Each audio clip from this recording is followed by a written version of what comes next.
এখানে আমাদের কতদিন থাকতে হবে বলেন তো, হিসাব আছে নাকি? হয়তো লক্ষ লক্ষ বছর পার হয়ে যাবে, এরপরেও কবর জগতের একদিন অবসান ঘটবে, কবর জগৎ একদিন শেষ হয়ে যাবে। নতুন এক জগতের দিকে আমাদেরকে রওনা হতে হবে।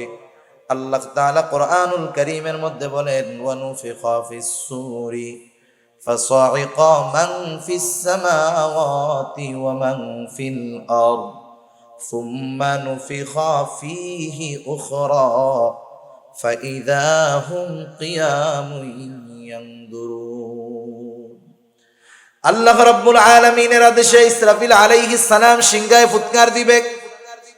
প্রথমবার সিংহায় ফুৎকার দেওয়ার পর এত আওয়াজ হবে, ফাসাইকা মান ফিস সামাওয়াতি ওয়া মান ফিল আরদ, আসমান জমিন এই দুইটার মাঝে যা আছে সব অজ্ঞান হয়ে যাবে, মৃত্যু ঘটে যাবে তাদের।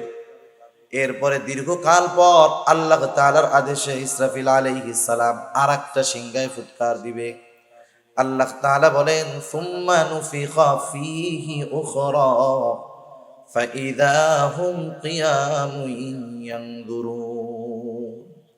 অতঃপর যখন দ্বিতীয় ফুৎকার দেওয়া হবে, মানুষেরা যে যেখানে মৃত্যুবরণ করেছিল, যাকে যেখানে দাফন করা হয়েছিল, প্রত্যেকে প্রত্যেকের অবস্থান থেকে উঠে দাঁড়িয়ে যাবে। সুবহানাল্লাহ। আর এদিকে ওদিকে তাকায় দেখবে কি হইতেছে, এগুলা কি হচ্ছে। এগুলা কিয়ামতের দিন যখন মানুষেরা দেখবে জমিন তার অভ্যন্তরে যা ছিল সব উগরায়া দিচ্ছে। মুফাসসিরিনে কেরাম বলেন এগুলো মানুষের দেহ, কোন কোন মুফাসসির বলেন এগুলা হলো স্বর্ণের খনি টনি সব। আর ওরা দেখবে, হায় রে, তারা বলবে ক্বালাল ইনসানু মা লাহা, কি হইতেছে এগুলা? এগুলার জন্যই তো দুনিয়াতে এই সব কিছু করছিলাম, আল্লাহর অবাধ্য হয়েছিলাম, নাফরমানি করেছিলাম, কি হইতেছে এগুলা? মানুষ অবাক হয়ে যায়।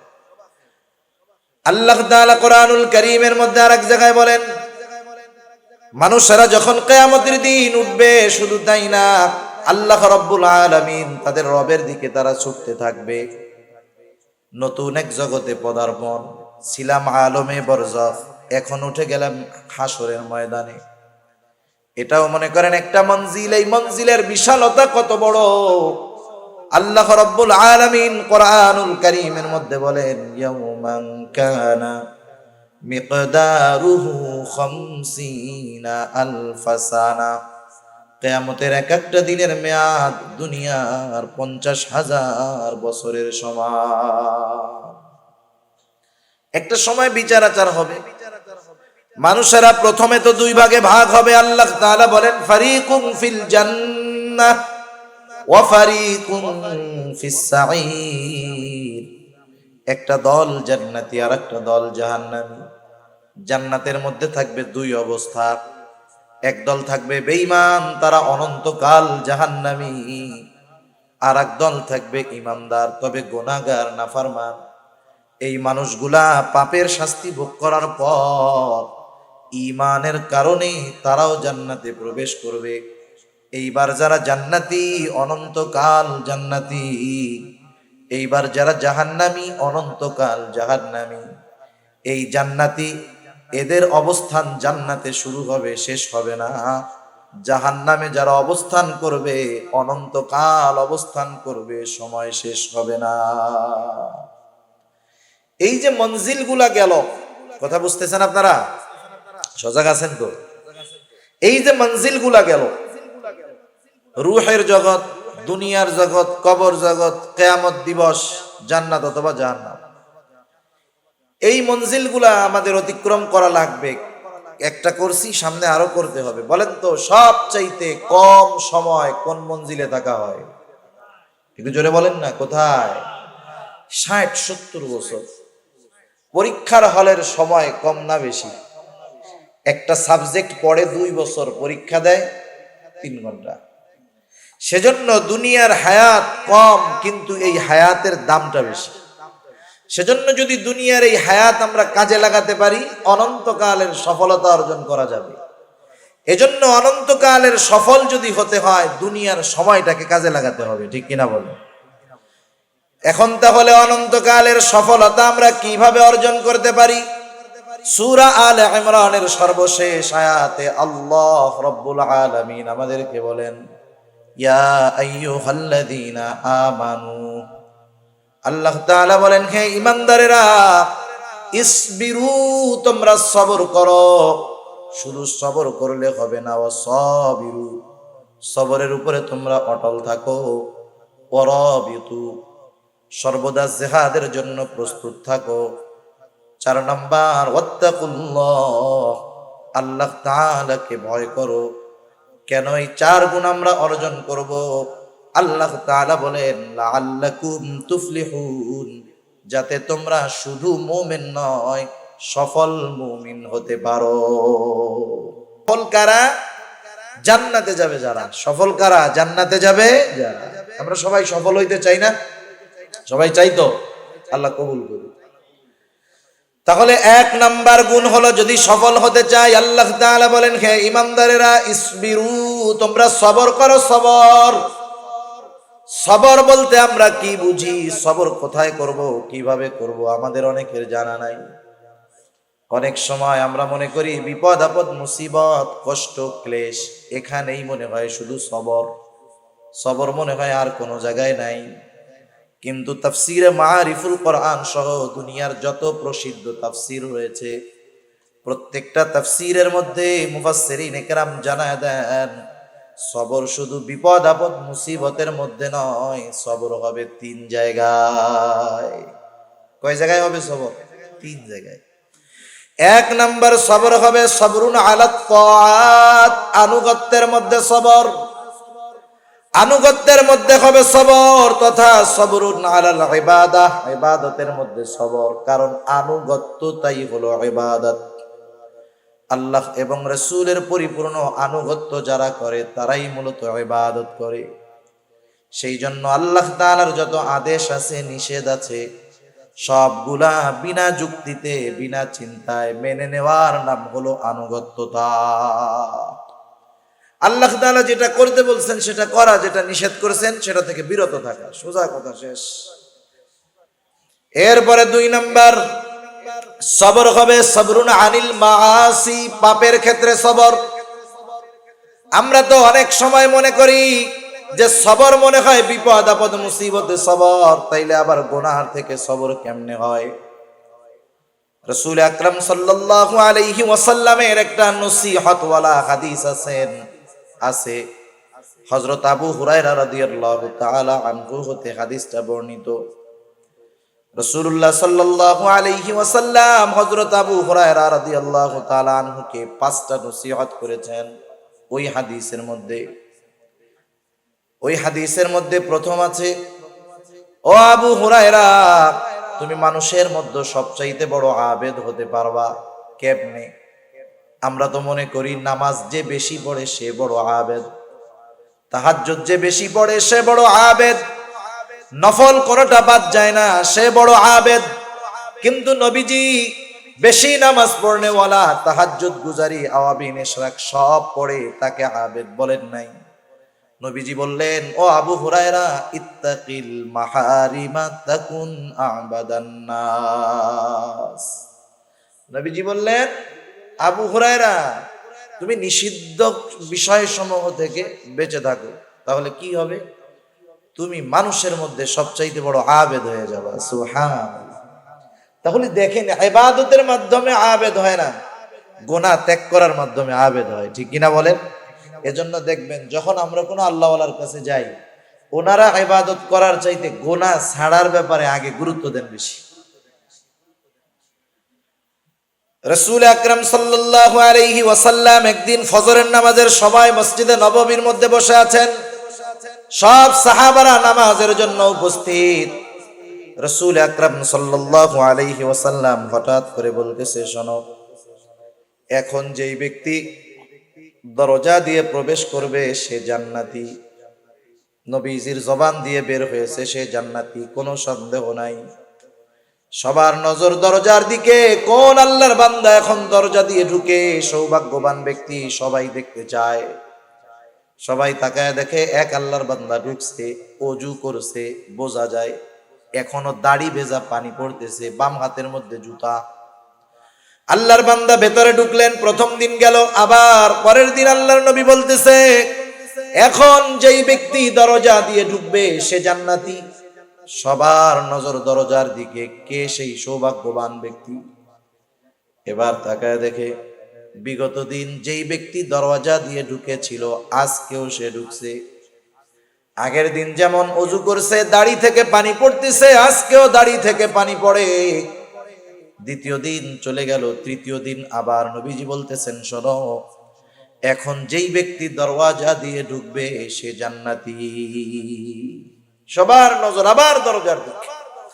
তাকায় দেখে বিগত 2 দিন যেই ব্যক্তি ঢুকেছে যেই অবস্থায় ছিল আজকেও সেই অবস্থা। দাড়ি দিয়ে পানি পড়তেছে, মানে মাত্র ওযু করছে একটু আগে, বাম হাতের মধ্যে জুতা ঢুকছে। একটা বর্ণনায় ওই ব্যক্তির নাম আসছে, আর এক বর্ণনায় আসে নাই। মুসনাদে আহমদের মধ্যে আর এক বর্ণনায় আসছে যেই ব্যক্তি ঢুকছে ওনার নাম হলো হযরতে সাদ রাদিয়াল্লাহু তাআলা। এক ব্যক্তির ব্যাপারে যখন বিশ্বনবীজির পর 3 দিন একই ঘোষণা, এই লোকটা জান্নাতি, কোনো সন্দেহ নাই, ঠিক কিনা বলেন?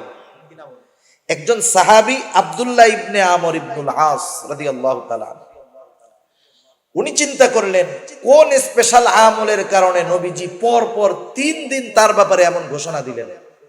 নবীজি তো নিজে দেন নাই, নিশ্চয়ই আসমানের মালিকের পক্ষ থেকে ইশারা আছে। এবার উনি যায় বলতেছে, ভাই আমি তোমার বাড়িতে একটু 3 দিন মুসাফির হিসাবে থাকতে চাই, মেহমান হিসাবে থাকতে চাই, আমাকে তুমি 3 দিন তোমার বাড়িতে রাখবা নাকি? সারাদিন থাকবো না, খাবার দাবারও খাওয়া লাগবে না, শুধুমাত্র রাত্রি যাপন করব, তোমার বাড়িতে রাখবা নাকি? কোনো অসুবিধা নাই, থাকেন। আগের আমলে মেহমানদারিটা সহজ ছিল, ঝামেলা ছিল না। এখন আমি যদি এক জায়গার মেহমান হই, আমি চিন্তা করি আমারে 5 পদের না খাওয়াইলে বদনাম, ঠিক না? আগের আমলে এমন হইতো, একজন গেছে এক বাড়িতে মেহমান হইয়া, বাড়ি কিছুই নাই, কিছুই নাই, মেহমান গেছে ফেরাইয়া দেয় নাই। মেহমান যাওয়ার পরে বলতেছে, কি বলবো, আলহামদুলিল্লাহ আপনি আসছেন, মেহমান তো বরকত নিয়ে আসে, আমাদের ঘরে কিছু নাই, আমরা রোজা আছি, আপনিও থাকেন, ইনশাল্লাহ কিছু একটা হবে। আর এখন মেহমান আসলে আমার ঘরে কিছু নাই, আমি যদি বলি আমারও ইজ্জত শেষ, মেহমানেরও ইজ্জত শেষ, ঠিক কিনা বলেন? সেজন্য আগে মেহমান আসলে মানুষ খুশি হইতো যে বরকত আসতেছে, এখন মেহমান আসলে টেনশনে পড়ে যায় যে মাসের শেষ, কি খাওয়ামু, কি করবো, কি বদনাম করবে আত্মীয় স্বজনের কাছে যায়, ঠিক আছে? সব লোক দেখানো লৌকিকতা হয়ে গেছে আমাদের, ঠিক কিনা বলেন? সেজন্য মেহমান আসলে বরকত আগের মতো আসে না, আমাদের নিয়তের গরমিলের কারণে। এখন উনি রাতের বেলা থাকবে, খাবে টাবে না, কিন্তু উনি তো থাকবে ঘুমানোর জন্য না, দেখার জন্য রাতের বেলা কি আমল করে। এশার নামাজ পড়ে একসাথে বাড়িতে যাওয়ার পর ওনারে দিছে আর এক ঘরে থাকার জন্য, উনি ঘুমায় না, খেয়াল করতেছে হযরতে সাদ কি করে। তিনি দেখলেন এশার নামাজের পর খাওয়া দাওয়া খেয়ে আল্লাহর বান্দা ঘুমাইছে, উনি সারা রাত জাগনা, কখন আল্লাহর বান্দা উঠে কি আমল করে দেখবো দেখবো দেখবো করতে করতে ফজরের আজান দিয়ে দিল। উনি ঘুম থেকে উঠলেন, জরুরত সেরে ওযু করে মসজিদের দিকে রওনা হয়ে গেলেন নামাজ পড়ার জন্য। প্রথম দিন এই অবস্থা, এবার দ্বিতীয় দিন খেয়াল করতেছে কি করে, চিন্তা করতেছে ধারাবাহিক আমল, হয়তো একদিন কোনো কারণে বাদ যাইতে পারে, দ্বিতীয় দিন আশা করি বাদ যাবে না। আবার দ্বিতীয় দিন সারা রাত জাগ্রত, দেখি কি আমল করে, কি আমল করে। তাকায় দেখে কোনো আমল নাই, এশার নামাজ পড়ে লম্বা ঘুম, ফজরের আজানের সময় ঘুম থেকে উঠলো, একটু চিন্তিত হয়ে গেছে, হায় রে কোনো আমল টামল তো দেখি না, কি ব্যাপার, দেখি আর একটা দিন থাকি। কারণ কোনো ব্যক্তি যদি ধারাবাহিকভাবে কোনো আমল করে, সাধারণত যত ব্যস্ততা থাকুক না কেন পরপর 3 দিন বাদ যাবে না। তৃতীয় দিন রাত্রে আবার সারা রাত জাগ্রত, দেখতে চায় কি করে। দেখলো এশার নামাজ পড়ে ঘুমায়, ফজরের আজান দিলে ঘুম থেকে উঠলো। এবার আর মনের মধ্যে কৌতূহল চাপায় রাখতে পারে নাই, প্রশ্ন করতেছে এবার ওকে যে ভাই শোনো, পরপর 3 দিন তোমার বাড়িতে অবস্থানের একটা কারণ আছে। এর আগে পরপর 3 দিন ফজরের নামাজের সময় আমরা মসজিদের ভিতর নবীজি ঘোষণা করলেন, এখন যেই ব্যক্তি দরজা দিয়ে ঢুকবে সে জান্নাতি। আমরা পরপর 3 দিন দরজার দিকে তাকায় দেখলাম পরপর 3 দিন যেই ব্যক্তি ঢুকেছে তুমি হলা সেই ব্যক্তি। পরপর তোমার নামে নবীজি 3 দিন এই ঘোষণা দিছে, তুমি তো জান্নাতি, কোনো সন্দেহ নাই। কিন্তু এই 3 দিন রাত্রে তোমার বাড়িতে ছিলাম তোমার আমল দেখার জন্য, কিছুই তো পাইলাম না। কি করলা একটু কও তো। হযরতে সাদ রাদিয়াল্লাহু তাআলা আনহু বলেন, নবীজি যদি আমার ব্যাপারে এমন ঘোষণা দিয়ে থাকেন তো আলহামদুলিল্লাহ, আল্লাহর কৃতজ্ঞতা প্রকাশ করি। তুমি যে উদ্দেশ্য আসছো, আমার এমন কোনো আমল নাই। আমি কি করি শোনো, এশার নামাজ পড়ে রাতে ঘুমাতে যাই। যখন আমি ঘুমাতে যাই, আমাকে যারা কষ্ট দিয়েছে আমি তাদেরকে মাফ করে দেই, ক্ষমা করে দেই। কারো অন্তরের মধ্যে যদি হিংসা বিদ্বেষ কারো ব্যাপারে থাকে, আমি সব দূর করে জাড়া দিয়ে ঘুমায় যাই। মনটাকে পরিষ্কার করে আমি ঘুমাতে যাই, এতটুকু করি, এর চেয়ে আর বেশি কিছু না। এইবার আব্দুল্লাহ ইবনে আমর ইবনুল আস রাদিয়াল্লাহু তাআলা আনহু বলেন, তুমি যে রাতের বেলা অন্তরকে পাক সাফ করে ঘুমাও, এর জন্যই তোমার এই ফজিলত। দেখছেন, সামান্য বিষয়, এই সামান্য বিষয় ত্যাগ করছে, বড় আবেদ হয়ে গেছে। সেজন্য গোনাহ ছাড়লেই বড় আবেদ হওয়া যায়, আর গোনার থেকে সবর করতে পারলে বড় আবেদ হওয়া সম্ভব, ঠিক কিনা বলেন। আর গোনাহ সামনে আসতেই পারে, গোনাহ সামনে আসলে চিন্তা করতে হবে, চোখ দিয়ে গোনাহ করব, চোখ তো আমার বন্ধু না, চোখ তো দুশ্মন।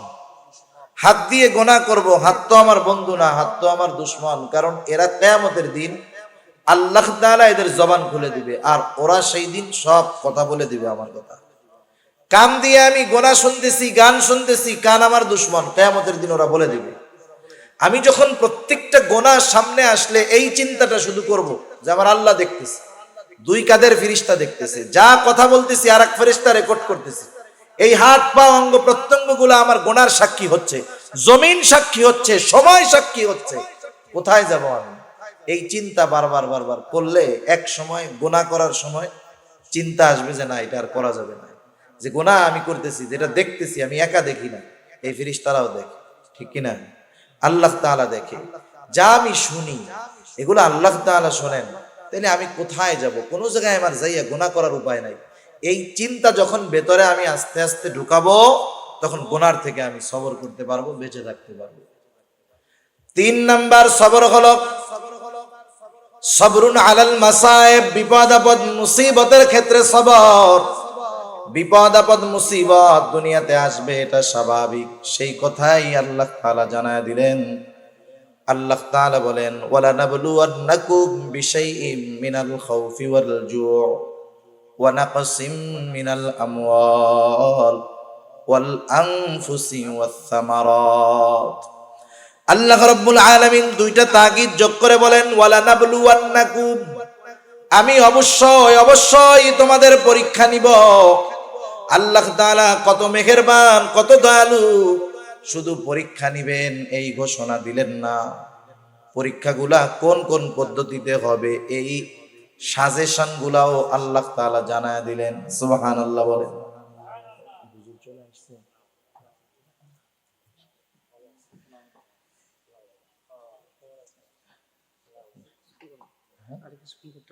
আচ্ছা,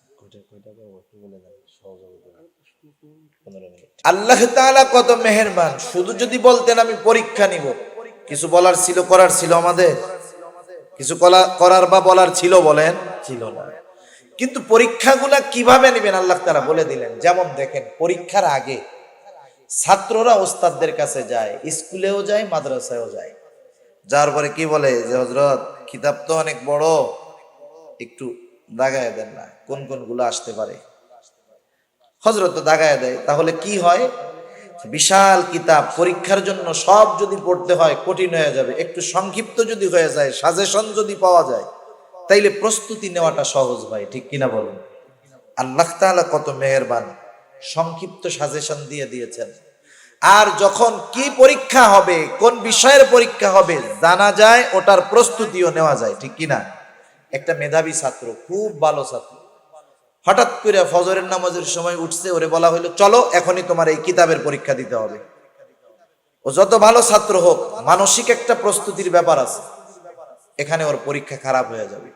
কিন্তু যদি বলা হয় ওই ছাত্রকে যে তোমার কিন্তু পরীক্ষা 2 মাস পরে এই বিষয়ের নেওয়া হবে, ও যখন প্রস্তুতি নেওয়ার সুযোগ পাবে ওর পরীক্ষা ভালো হবে, ঠিক কিনা? আল্লাহ তাআলা আগের থেকেই আমরা জানি প্রস্তুতি নিতে পারি, পরীক্ষায় যেন ফেল না হয় এজন্য আল্লাহ তাআলা আগের থেকেই জানায় দিয়েছেন পরীক্ষা কিসের কিসের মধ্যে হবে। সুবহানাল্লাহ। আল্লাহ তাআলা বলেন ওয়ালা নাবলুওয়ান্নাকুম বিশাইইম মিনাল খাউফি ওয়াল জু'। আল্লাহ তাআলা বলেন আমি অবশ্যই অবশ্যই তোমাদের পরীক্ষা নিব কিছু ভয়ের মাধ্যমে, ওয়াল জু' ক্ষুধা তথা অভাব দারিদ্রতার মাধ্যমে আমি আল্লাহ পরীক্ষা নিব, ওয়া নাকসিম মিনাল আমওয়াল মালের লস মালের ক্ষতির মাধ্যমে আমি আল্লাহ পরীক্ষা নিব, ওয়াল আনফুস জানের ক্ষতির মাধ্যমে পরীক্ষা নিব। হতে পারে সেই জানের ক্ষতি আমার নিজের হতে পারে, অসুস্থতা নিজের হতে পারে, অথবা প্রিয়জনের হতে পারে। মনে করেন আল্লাহ তাআলার কাছে চাইতে চাইতে 10 বছর পরে আল্লাহ তাআলা একটা সন্তান দিলেন। যে আল্লাহ সন্তান দিলেন সে আল্লাহ চাইলে নিয়েও যাইতে পারেন। এইবার সন্তানটার বয়স যখন হলো 2-3 বছর, আব্বু আব্বু ডাকে, আম্মু আম্মু ডাকে, আবার ছেলেটারে আল্লাহ নিয়ে গেল। জানের ক্ষতি নিজের মাধ্যমে, নিজের জানের ক্ষতি অথবা প্রিয়জনের জানের ক্ষতির মাধ্যমে আল্লাহ তাআলা পরীক্ষা নেন। ওয়াসসামারাত ফল ফসলের ক্ষতির মাধ্যমে আল্লাহ তাআলা পরীক্ষা নেন। কি পরীক্ষা নেন? আল্লাহ তাআলা দেখতে চান বান্দা কি বিপদ আপদ মুসিবতে পড়ার পর আমি আল্লাহর দিকে ফিরে আসে নাকি অন্য দিকে চলে যায়। ইমানের 6টি ভিত্তির অন্যতম ভিত্তি হলো আল কাদরি খাইরিহি ওয়া শাররিহি মিনাল্লাহি তাআলা। তাকদীরের ভালো মন্দ তথা গোটা জিন্দেগীর সব কল্যাণ অকল্যাণ কার তরফ থেকে হয়? আল্লাহর তরফ থেকে। আল্লাহ তাআলাই কল্যাণ দেন, আল্লাহ তাআলাই অকল্যাণ দেন। আল্লাহ তাআলা কল্যাণ দিয়েও পরীক্ষা নেন, অকল্যাণ দিয়েও আল্লাহ পরীক্ষা নেন। কেউ যদি মনে করে আমারে টাকা পয়সা দিছে মনে হয় ভালোবাসে এই জন্য, বিষয়টা এমন না। তাইলে কারুন হইতো আল্লাহর সবচাইতে ভালোবাসার পাত্র, ঠিক কিনা বলেন? সেজন্য আল্লাহ দিয়েও পরীক্ষা নেন, না দিয়েও পরীক্ষা নেন। দিয়ে কি পরীক্ষা নেন? দিয়ে দেখেন যে শকর করে কিনা, ফখর করে কিনা, গর্ব করে কিনা, আমি আল্লাহকে ভুলে যাই কিনা। না দিয়ে পরীক্ষা নেন যে অভাবে পড়া সে অবৈধ পথে যায় কিনা, আমি আল্লাহকে ভুলে যাই কিনা, আমি আল্লাহকে দোষারোপ করে কিনা। এজন্য আল্লাহ তাআলা যে কত মেহেরবান, বিপদ দিবেন নিজে জানায় দিলেন, আবার তিনিই বলেন যে বিপদে পড়লে কি করবা আমি আল্লাহ তোমাদেরকে বলে দিতেছি। সুবহানাল্লাহ। 2 আয়াত আগে আল্লাহ তাআলা বলেন আল্লাযীনা ইযা আসাবাতহুম মুসিবা ক্বালু, আল্লাহ রাব্বুল আলামিন 2 আয়াত আগে বলেন ইয়া আইয়ুহাল্লাযীনা আমানুস্তাঈনু বিস-সাবরি ওয়াস-সালাহ ইন্নাল্লাহা মা'আস-সাবিরিন। আল্লাহ তাআলা বলেন হে ঈমানদারেরা ইস্তাঈনু, তার মানে বোঝা গেল ঈমানদারদের উপরে পরীক্ষা আসবে, ঠিক কিনা বলেন? আল্লাহ তাআলা কিন্তু বলেন না ইয়া আইয়ুহান নাস, আল্লাহ তাআলা বলছেন ইয়া আইয়ুহাল্লাযীনা আমানু, হে ঈমানদারেরা।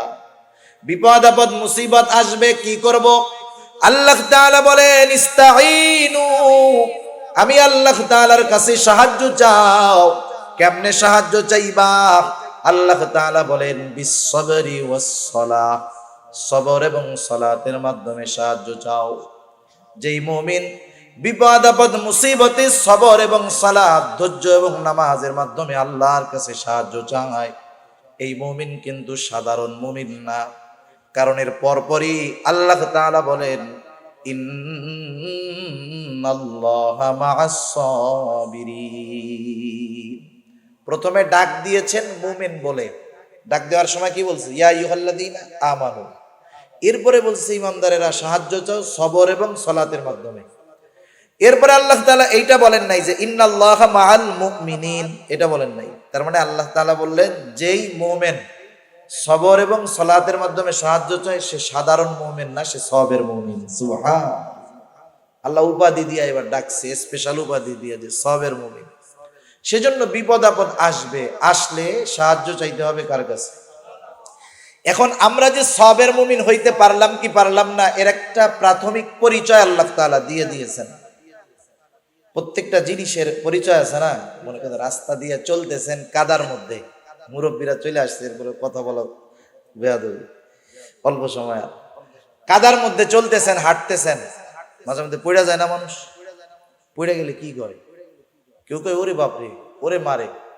কেউ কেউ যে যে দরবারে মোহাব্বত করে সেই দরবারের বাবার নাম ধরে ডাকে, ঠিক না? সব জায়গাতে সবকিছু বলা যায় না। অনেকে আবার কি বলে, ওরে মা, ওরে বাবা, গেছি রে। ওই যে কেউ কেউ আছে শিয়া টাইপের, ওরা কয় ইয়া আলী গেছি রে। আবার কেউ কেউ বলে ও আল্লাহ। সবাই কি ও আল্লাহ বলে নাকি? আপনাদের ছোট ছোট বাচ্চা আছে, 2-3 বছরের বাচ্চা, 2 বছরের বাচ্চা, আপনি ওর বাপ, আপনি ওরে নিয়ে দোকানে গেছেন, বাড়ির বাইরে গেছেন। এই বাচ্চা যদি আপনার কোলেই কান্না শুরু করে, বলেন তো কাকে আগে ডাকবে? মা, মা, মা। ওই বাচ্চা যদি মার কোলে কান্না করে তাও আগে ডাকে মা, কারণ মার সাথে তার অন্তরের এমন এক কানেকশন, কষ্ট পাইলেই মা করে ডাকা শুরু করে, কারণ তার অন্তরের সবচাইতে কাছে তখন থাকে মা। আর স্বাভাবিক বিষয়টা এমন, মানুষ যখন বিপদ আপদ মুসিবত কষ্ট ক্লেশের মধ্যে পড়ে, সর্বপ্রথম তার কথাই স্মরণ হয়, তাকেই মনে হয় যাকে সে সবচাইতে বেশি ভালোবাসে। এজন্য আল্লাহ রাব্বুল আলামিন বলেন, ওয়ালা নাবলুওয়ান্নাকুম বিশাইইম মিনাল খাউফি ওয়াল জু' ওয়া নাকসিম মিনাল আমওয়ালি ওয়াল আনফুসি ওয়াত থামারাত ওয়া বাশশিরিস সাবিরিন। পরীক্ষা নিব আমি ওইগুলার মাধ্যমে, আর আপনি সুসংবাদ জানায়া দেন যেই মানুষগুলা সবের, বিপদ আপদ মুসিবতে আল্লাহ তাআলার কাছে ওই 2 পদ্ধতি অবলম্বন যারা করে তারাই সবের। আল্লাহ তাআলা বলেন বাশশিরিস সাবিরিন, ধৈর্যশীলদেরকে আপনি সুসংবাদ জানায়া দেন। এরপরে আল্লাহ তাআলা একটু পরিচয় দিচ্ছে ধৈর্যশীল কারা। আল্লাহ তাআলা বলেন সুসংবাদ জানায়া দেন ওই সমস্ত ধৈর্যশীলদেরকে যারা আল্লাযীনা ইযা আসাবাতহুম মুসিবা ক্বালু ইন্না লিল্লাহি ওয়া ইন্না ইলাইহি রাজিউন। তাদের উপরে যখন কোনো বিপদ আপদ মুসিবত আসে, আল্লাযীনা ইযা আসাবাতহুম মুসিবা, বিপদ আপদ মুসিবত আসলে কি করে? তারা বলে ইন্না লিল্লাহ, নিশ্চয়ই আমরা কার জন্য?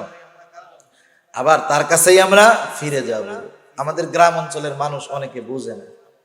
মনে করেন কেউ যদি জুতা হারাইছে বা একটু কষ্ট হয়েছে, ও যদি একটু জোরে বলে ইন্না লিল্লাহ, কানে কানে আইসা বলি কাকা মরছে কেনা, ওরা মনে করে যে মানুষ মরলেই মনে হয় শুধু এই দোয়াটা পড়তে হয়। না না, এটা সব বিপদ আপদ, ছোট বড় সব বিপদে এটা পড়তে হবে। একটা হাদিস বেলা শেষ করে দেব। সহিহ মুসলিমের মধ্যে আসছে, রাসূল আকরাম সাল্লাল্লাহু আলাইহি ওয়াসাল্লাম একটা দোয়া আমাদেরকে শিখাইয়া দিয়েছেন। আজীব এক দোয়া। দোয়া তো আমরা কিছু হাদিস থেকে শিখি, কিছু কোরআন থেকে শিখি, কিছু দোয়া শুধু কোরআন থেকে, কিছু দোয়া শুধু হাদিস থেকে। এমন এক দোয়া নবীজি শিখাইয়া দিলেন, যার এক অংশ শিখাইয়া দিয়েছেন আল্লাহ, আর এক অংশ শিখিয়ে দিয়েছেন মুহাম্মদুর রাসূলুল্লাহ সাল্লাল্লাহু আলাইহি ওয়াসাল্লাম। রাসূল আকরাম সাল্লাল্লাহু আলাইহি ওয়াসাল্লাম বলেন, যখন কেউ বিপদ আপদ মুসিবতে পড়বে সে বলবে ইন্না লিল্লাহি ওয়া ইন্না ইলাইহি রাজিউন, নিশ্চয় আমরা আল্লাহর জন্যই, নিশ্চয় আমরা আবার তার দিকেই প্রবর্তন করব, ফিরে যাব। এতটুকু বলবে। এরপর পর বলবে আল্লাহুম্মা আজুরনি ফি মুসিবাতি ওয়া আখলিফ লি খায়রাম মিনহা। এর সাথে সাথে বলবে আল্লাহুম্মা আজুরনি ফি মুসিবাতি, আয় আল্লাহ আমি যেই বিপদে পড়েছি এই বিপদের প্রতিদান আমাকে দেন, এই বিপদ থেকে আমাকে উদ্ধার করেন। শুধু উদ্ধার করবেন, ছোটখাটো প্রতিদান দিবেন তা নয়। ওয়া আখলিফ লি খায়রাম মিনহা, এই মুসিবত এই বিপদের মাধ্যমে আমি যা হারিয়েছি তার চাইতে উত্তম আপনি আমাকে ফিরিয়ে দেন। নবীজি এরপরে বলেন যে এই দোয়াটা পড়বে বিপদ আপদ মুসিবতের সময়, সে বিপদের মাধ্যমে যা হারাইছে তার চাইতে উত্তমটা আল্লাহ তাআলা তাকে দিয়ে দিবে। সুবহানাল্লাহ। তবে একটু শর্ত আছে। শর্ত হলো, আর এক হাদিসে আল্লাহ নবী বলেন সবর হলো বিপদের প্রথমে, কিন্তু আমরা সবর করি কোন সময়? যখন নিজেরা আর কুলায় পারি না, ঠিক না? মনে করেন আমি বাজারে যাইতেছি, একজন বাজারে যাচ্ছে, পকেটে 1000 টাকার নোট নিয়ে হঠাৎ করে রাস্তার মধ্যে পড়ে গেছে। বাজারে যেয়ে পকেট টকেট টুকায় দেখে টাকা নাই, কি করবে? দাঁড়ায় থাকবে না আসবে পিছনে? 15-20 বার রাউন্ড দেওয়ার পরে যখন দেখবে টাকা পায় না, তখন কি বলবে জানেন? সদকা করে দিলাম টাকাটা, আল্লাহ সদকা করে দিলাম, ঠিক না? এই মুহূর্তে আরেকজন বলতেছে, কাকা আপনি কিছু খুঁজতেছেন? হ্যাঁ খুঁজি রে বাপ, আমার 1000 টাকা হারাই গেছে। এই তো 1000 টাকা। এখন বলেন এই লোক কি করবে? একটু আগে কি কইছি?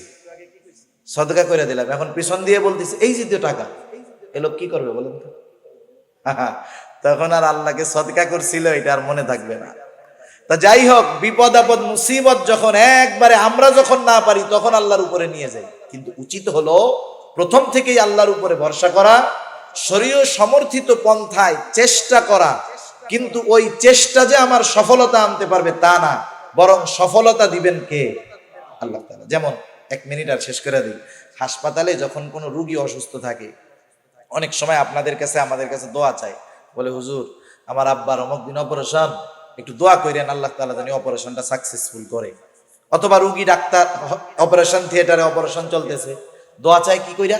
বলে যে একটু দোয়া করেন আল্লাহ জানি অপারেশনটা সাকসেস করে। বলেন তো, অপারেশন থিয়েটারে তো অপারেশন করতেছে ডাক্তার, আল্লাহ করতেছে অপারেশন? অপারেশন করে ডাক্তার, তার মানে ডাক্তার অপারেশন করে কিন্তু সাকসেস করতে পারে না। সাকসেস করে কে? আল্লাহ তাআলা। জীবনের বিপদ আপদ মুসিবতে এই একটা নিয়ম, আমি বৈধ পন্থায় চেষ্টা করব, আমার চেষ্টা আমাকে সফলতার শিখরে পৌঁছাতে পারবে না যদি আল্লাহ না পৌঁছায়। এই যে করোনা হইতেছে, মাস্ক, স্যানিটাইজার, টিকা, এগুলার উপরে আমার ভরসা না, এগুলা আমি নিব ঠিক আছে, কিন্তু আল্লাহ তাআলা যদি হেফাজত করে তাইলে বাঁচতে পারবো, নইলে বাঁচা সম্ভব না। আল্লাহ সুবহানাহু ওয়া তাআলা আমাদের সবাইকে এই 3টা জায়গায় সবর করার তৌফিক দান করুক। ইবাদতের মধ্যে, গুনার থেকে, বিপদ আপদ মুসিবতে, এবং আল্লাহ তাআলা আমাদের সবাইকে সাবিরিন বান্দাদের তালিকায় অন্তর্ভুক্ত হওয়ার তৌফিক দান করুক। সবাই বলি আমিন। ওয়া আখিরু দাওয়ানা আলহামদুলিল্লাহি রাব্বিল আলামিন। আসসালামু আলাইকুম ওয়া রাহমাতুল্লাহি ওয়া বারাকাতুহু।